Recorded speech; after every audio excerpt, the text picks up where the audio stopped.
Depuis la semaine dernière, Port-au-Prince est submergé par les gangs. Ils s'attaquent à la population et aux bâtiments stratégiques. Le week-end dernier, la plus grande prison de la ville a été prise d'assaut. Des milliers de détenus se sont évadés.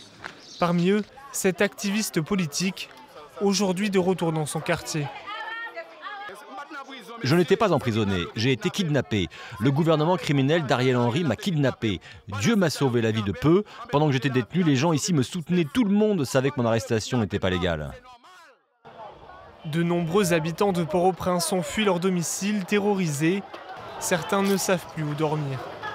Je vivais avec mes enfants dans le quartier Carrefour-Feuille à Port-au-Prince. Mon mari est décédé, il m'a laissé une maison où je vivais avec mes enfants. Mais les gangs m'ont forcé à quitter mon domicile. Je suis devenue nomade avec mes 3 enfants sous le bras. Ils n'ont plus de père et on se retrouve à la rue. L'état d'urgence a été déclaré dans la région de Port-au-Prince, mais le Premier ministre est toujours absent. Officiellement, il est resté bloqué à Porto Rico après un déplacement à l'étranger. De nombreux Haïtiens veulent aujourd'hui son départ. Parmi eux, Guy Philippe, ancien chef de la police, revenu dans le pays après avoir fait de la prison aux États-Unis pour blanchiment d'argent. Il avait mené un coup d'État en Haïti en 2004 et menace de recommencer.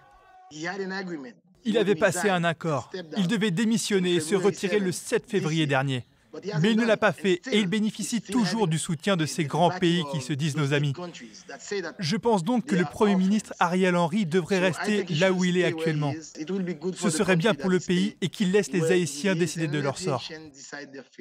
En raison des pillages et de l'insécurité, le port et l'aéroport de Port-au-Prince ne fonctionnent plus, ce qui empêche l'acheminement de l'aide humanitaire.